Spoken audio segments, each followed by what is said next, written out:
Ay, nataihan tayo ng ibon. Ha.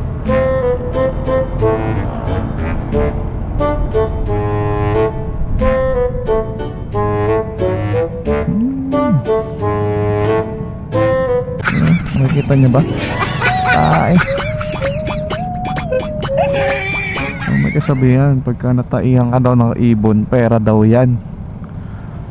Sus, taihan mo pa nga ako, madami.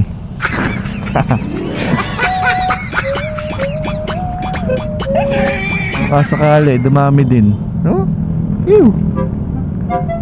Piri. Ba't ko tinapon yung pera? Babawasan pa.